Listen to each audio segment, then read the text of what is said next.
चिंतन श्री गुरुदेव दत्त श्री स्वामी समर्थ महाराज की जय।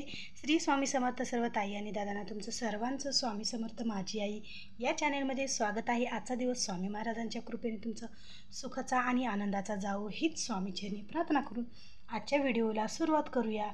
तर आता बघा, लवकरच श्री अक्कलकोट स्वामी महाराजांचा प्रकट दिन येत आहे। तर 31 मार्च वार सोमवार या दिवशी स्वामी महाराजांचा प्रकट दिन आहे। तर प्रत्येक स्वामी सेवे करायला स्वामी भक्तांना या प्रकट दिनाची आतुरता लागलेली आहे की या प्रकट दिनापर्यंत अशी आपण कोणती सेवा करायची आहे की स्वामी महाराजांचा कृपा आशीर्वाद आपल्याला मिळेल, स्वामी महाराजांचा हात नेहमी आपल्या डोक्यावर असेल। तर याच्यासाठी बऱ्याच सेवा स्वामी महाराजांच्या आहेत। तर त्यासाठी परवा एक मी व्हिडिओ अपलोड केलेला आहे स्वामी सेवेचा, म्हणजे स्वामी महाराजांच्या प्रकट दिनापर्यंत तुम्हाला कोणती सेवा करायची आहे। तर आपण स्वामी चरित्र सारामृताचे पारायण 21 पारायण करायची सेवा मी तुम्हाला सांगितलेली आहे। तर तुम्ही व्हिडिओ जर बघितला नसेल तर नक्की चॅनेलवर जाऊन तो व्हिडिओ नक्की बघा। तर ती पहिली सेवा मी तुम्हाला सांगितलेली आहे। तर आज आपण दुसरी सेवा बघणार आहोत। अशा असंख्य सेवा स्वामी महाराजांच्या आहेत, पण ज्या कोणांना समजा ती सेवा माहीत नसेल, आता असं कोणालाच नाही की स्वामी महाराजांचा सेवा माहीत नाही, प्रत्येकाला स्वामी महाराजांची सेवा माहीत असते। पण जो कोणी हा व्हिडिओ बघितला त्यांना जर सेवा स्वामी महाराजांची करायची असेल आणि त्यांनीही मी सांगितलेली जर सेवा बघितली आणि त्यांनी जर केली तर मलाही खूप छान वाटणार की मी सांगितलेली सेवा तुम्ही केली। पण ज्या कोणी नवीन ताई आहेत त्यांना स्वामी महाराजांची सेवा करायची आहे, तर त्यांनी आवर्जून स्वामी महाराजांच्या प्रकट दिनांच्या आधीच तुम्ही ही सेवा सुरू करा, जेणेकरून तुम्हाला जर 21 दिवसाची सेवा करायची असेल तर तुमची ही सेवा स्वामी महाराजांच्या प्रकट दिनापर्यंत नक्की पूर्ण होईल। तर बघा, आता उद्या आहे गुरुवार, तर जर उद्या गुरुवार आहे 6 तारीख आहे, जर तुम्ही 6 तारखेपासून जर सेवेला सुरुवात केली तर तुमचे पूर्ण 21 दिवस कंप्लीट होतात। बघा, त्यामध्ये जर समजा तुम्हाला मासिक धर्म आला तर 4-5 दिवस स्किप करून सुद्धा तुमची 21 दिवसाची सेवा पूर्ण होते, जर तुम्ही उद्या गुरुवारपासून जर सेवा करायला सुरुवात केली तर आता उद्या स्वामी महाराजांचा गुरुवार आहे, आपल्या गुरूंचा गुरुवार आहे, तर उद्यापासूनच सर्वजणांनी सेवा करायला नक्की सुरुवात करा। तर ती सेवा कोणती आहे ते आज आपण जाणून घेणार आहोत। तर ती सेवा आहे तारक मंत्रांचं अनुष्ठान। बघा, तारक मंत्र हा आपल्या स्वामी माऊलींनी, आपल्या स्वामी महाराजांनी त्यांच्या भक्तांसाठी दिलेला हा मंत्र आहे, तो तारक मंत्र। जो दुःखात आहे, जो संकटात आहे, जो कष्टात आहे, खूप अडचणीत आहे, त्याला मार्ग मिळत नाही, काय करावं काय नाही हे समजत नाही, अनेक साऱ्या अडचणीतून तो काट्याच्या रस्त्यावरून तो चालत आहे, त्याला काट्याचा खूप त्रास होत आहे, तर त्याच्यातून मार्ग निघण्यासाठी स्वामी महाराजांचा रस्त्याकडे जाण्यासाठी, फुलाच्या रस्त्यावर जाण्यासाठी ह्या ज्या काही स्वामी महाराजांच्या सेवा आहेत, तर त्या सेवा जर तुम्ही केल्या तर नक्कीच तुम्हाला याची प्रचिती आणि अनुभव हा नक्की येणार, म्हणजे येणारच। जर तुम्ही ही जर सेवा मनोभावातून केली, एकदम स्वामी महाराजांना मनातून जर आतुरतेने हाक जर मारून तुम्ही ही स्वामी महाराजांची सेवा केली तर ती सेवा नक्कीच स्वामी महाराजांपर्यंत पोहोचणार आहे। तर अशी ही तारक मंत्राच्या अनुष्ठानाची सेवा प्रत्येक जे काही तुमच्या आयुष्यात कारण आहे, बघा, नोकरीबाबत असो, मुलांबाबत असो किंवा संतती प्राप्तीबाबत असो, बघा, ज्यांना संतती प्राप्त होत नाही, जे आई होण्यापासून वंचित आहेत किंवा जे नोकरीपासून वंचित आहेत, त्यांना नोकरी मिळत नाही आहे, खूप शिक्षण झाले तरी नोकरी मिळत नाही, त्याचबरोबर काही अडचण असो, तुमच्या ज्या काही इच्छा आहेत, तुम्हाला काहीच काम करावं वाटत आहे पण त्याच्यात तुम्हाला यश मिळत नाही, काहीतरी तुम्हाला करून दाखवायचं आहे पण त्याच्यात तुम्हाला यश मिळत नाही, अशा बऱ्याच ज्या काही अडचणी आहेत, घरगुती अडचणी असो, आर्थिक असो, शैक्षणिक असो, कसल्याही अडचणी असो, तर त्या अडचणी या सेवेने तुमच्या नक्कीच दूर होतील। घरात जर कोणती आजारी व्यक्ती असो, सतत आजारी पडत असो, कितीही दवाखाना केला तरी पण इलाज होत नसेल, तर हा सुद्धा उपाय तुम्ही नक्की करून पहा। या तारक मंत्राचं पाणी फक्त पाणी नाही तर ते तीर्थ आहे। या तारक मंत्राच्या पाण्यावर जर आपण श्रोताचा मंत्राचा जर सेवा केली तर त्या तारक मंत्राच्या पाण्याचं तीर्थात रूपांतर होऊन ते एकदम गुणकारी, लाभदायी आणि त्याच्यात एक वेगळीच ऊर्जा निर्माण होते आणि त्या ऊर्जेने आपल्या जीवनाचं भलं झाल्याशिवाय राहत नाही आणि स्वामींचा कृपा आशीर्वाद आपल्याला मिळतो. त्या तारक मंत्राच्या तीर्थामध्ये इतकी ताकद आहे की अशक्य गोष्ट ही शक्य होते. जीवनातील रोग बरा होतो. जीवनातील जे काही आपल्या शरीरातील जी काही रोगराई आहे ती नाहीशी होते या तारक मंत्राच्या तीर्थाने. तर ते तारक मंत्राचं अनुष्ठान कसं करायचं, ते तीर्थ कसं करायचं, त्याचे काही नियम आहेत का, अटी आहेत का, ते सर्व काही मी आज तुम्हाला या व्हिडिओमार्फत सांगणार आहे. तर त्याआधी जर तुम्ही चॅनेलला नवीन असाल तर आपल्या चॅनेलला सबस्क्राईब करा, जेणेकरून प्रत्येक सेवेचे व्हिडिओ मी या चॅनेलवर अपलोड करत असते. तुम्हाला प्रत्येक सेवेचे व्हिडिओ तुमच्यापर्यंत पोहोचतील जर तुम्ही या चॅनेलला सबस्क्राईब केलं आणि लाईक केलं.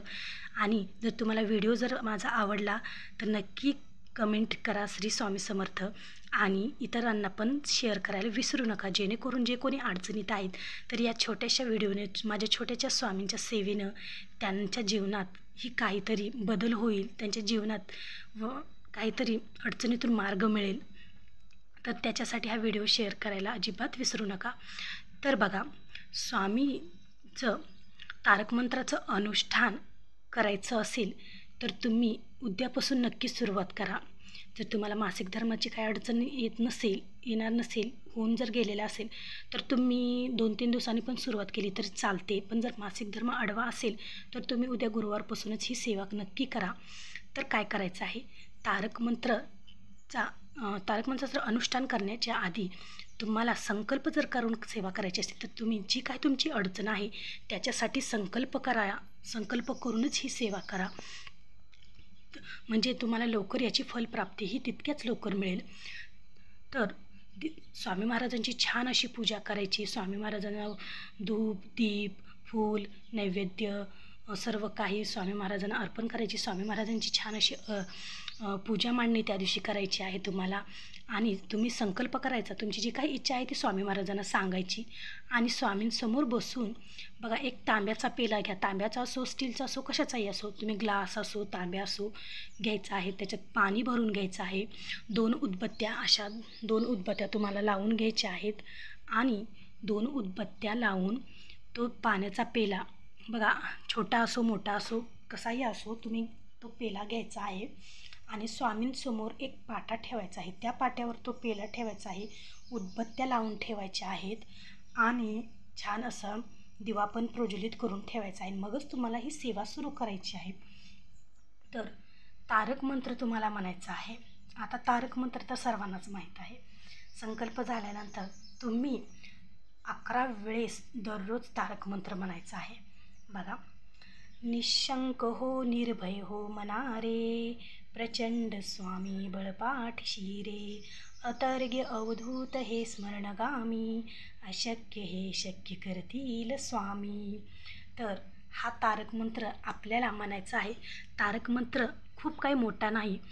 जर तुमच्याकडे तारक मंत्र नसेल तर तुम्ही यूट्यूबला सर्च करा आणि तो तारक मंत्र पाठ करा किंवा एका पेजवर लिहून घ्या किंवा त्याचे झेरॉक्स काढून आणा, जेणेकरून तुम्हाला म्हणण्यास सोपा जाईल. तर तो तारक मंत्र तुम्हाला दररोज नित्य नियमाने, मग ही तुम्ही सेवा सकाळी करा, ब्रह्ममुहूर्ताच्या टायमिंगवर करा किंवा देवपूजा झाल्यानंतर करा किंवा संध्याकाळी तुम्ही ही सेवा करा. बघा, संध्याकाळी दिवे लागायच्या टायमिंगला जर तुम्ही ही सेवा केली तरी पण अतिउत्तम आहे. तर ही सेवा करताना तुम्हाला दररोज नित्य नियमाने 11 वेळेस तारक मंत्र म्हणायचा आहे. तर तो जो तुम्ही पाण्याचा पेला भरून ठेवलेला आहे तर त्याच्यावर तुम्हाला असा उजवा हात ठेवून, असा त्या पेल्यावर उजवा हात ठेवूनच तुम्हाला तो तारक मंत्र म्हणायचा आहे. आणि ज्या काही तुम्ही उदबत्त्याला प्रज्वलित केलेल्या आहेत, उदबत्त्या ज्या लावलेल्या आहेत तर त्या उदबत्त्या तुम्हाला त्या पेल्याजवळ ठेवायच्या आहेत, जेणेकरून त्याची रक्षा त्याच्यात पडेल. जर आपला हात बी ठेवला तरी बघा, जी काही रक्षा खाली पडलेली असते तर त्याच्यात तुम्ही त्या पेल्यात शेवटला जर ती रक्षा त्याच्यात पडली तर त्याचाही खूप प्रभाव छान असा तुम्हाला पडणार आहे. आणि हे म्हणजे ह्या पेल्यात जे पाणी आहे तर त्या पाण्याचं रूपांतर हे तारक म्हणजे तीर्थामध्ये होतं. तर तीर्थामध्ये कसं रूपांतर होतं बघा, जे काही आपण 11 वेळेस तारक मंत्र म्हणलेला आहे, तर बघा तारक मंत्रच्या शब्दातूनच तुम्हाला कळाले असेल की तारक मंत्र म्हणजे स्वामी महाराजांनी बघा निशंक हो निर्भय हो, म्हणजे बघा म्हणजे या तारक मंत्रानं जर आपण हा शब्दच उच्चारला तर आपल्या मनातील जी काही भीती आहे, जी काही अडचणी आहेत, तर त्या नाहीशा झालेल्या आहेत. प्रत्यक्ष स्वामी महाराज म्हणतात निशंक हो निर्भय हो, कारण स्वामी महाराज पाठीशी आहेत, स्वामी महाराज आपल्या सोबत आहेत. त्याच्यामुळे भिवू नको, मी तुझ्या पाठीशी आहे. बरंच या सर्व काही तारक मंत्रामध्ये सर्व आपल्या जीवनातील अर्थ लपलेला आहे. आपल्या जीवनात काही अडचणी आहेत त्या सर्व या तारक मंत्रामध्ये लपलेला आहे. तर हा तारक मंत्र जर आपण म्हणला तर आपण त्या संकटातून, त्या भीतीतून मार्ग आपल्याला मिळतो आणि आपण ती आपली मनातील जी काही भीती आहे तर ती नाहीशी होते. एकदम मनोभावातून, एकदम स्वामीवर विश्वास ठेवून, एकदम श्रद्धेने तुम्ही जर ही सेवा केली, स्वामी महाराजांवर सर्व काही स्वामी महाराजांवर सोपून द्या. जे करतील ते स्वामी करतील आणि ते ही सर्व तुमच्यासाठी चांगलंच करतील आणि जे तुमच्यासाठी चांगलं आहे तेच करतील स्वामी महाराज. असं हे तारक मंत्राचं जे आपण हे मंत्र तारक मंत्र म्हणलेला आहे, तर त्या मंत्राने या पेल्यामध्ये, या पाण्यात एक वेगळीच ऊर्जा निर्माण होते. ते सगळं मंत्रोपचार करून त्या पेल्यात वेगळी ऊर्जा निर्माण झाल्यानंतर त्या पाण्याचं तीर्थात रूपांतर होतं. आणि हे तीर्थ तुम्ही काय करायचं आहे, नंतर हे सर्व झालेले ती उदबत्तीची रक्षा तुम्ही त्याच्यात थोडी टाकू पण शकतात आणि नंतर त्या पेल्यातलं पाणी तुम्ही तुमच्या सर्व घरामध्ये शिंपडा.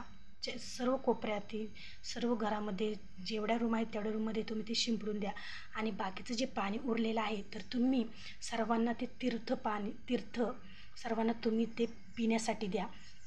बघा, जे काही घरात अडचणी आहेत, निगेटिव्ह वातावरण आहे, जे काही बाहेरील बाधा आहे, सर्व या तीर्थाने नाहीशी होईल आणि या तीर्थाचा बघा तुम्हाला 2-3 दिवसातच या तीर्थाचा छान असा रिझल्ट मिळेल. जर तुमच्या घरातील आजारी व्यक्ती आहे तर ती बरी होईल. जर तुम्हाला कशात यश मिळत नसेल तर त्याच्यात यश मिळेल. संतानप्राप्तीपासून वंचित असाल तर त्याचेही चांगले रिझल्ट मिळतील. बघा, जिथं डॉक्टर हात टेकवतात तिथं आपले स्वामी महाराजांच्या कृपेने अशक्य गोष्ट ही शक्य होत असते. फक्त स्वामी महाराजांवर एकदम विश्वास कठोर असला पाहिजे आपला, की स्वामी महाराज जे करतील ते चांगलंच करतील. तर अशी ही सेवा तुम्ही नक्कीच करून बघा आणि ह्या तारक मंत्राच्या अनुष्ठानाचा तुम्हाला किती छान असा प्रभाव आलेला आहे, किती अनुभूती आलेली आहे, किती प्रचिती आली आहे ती नक्कीच कमेंटमध्ये लिहा. चला भेटूच पुन्हाच अशा एका उद्याच्या नवीन व्हिडिओसोबत. श्री स्वामी समर्थ.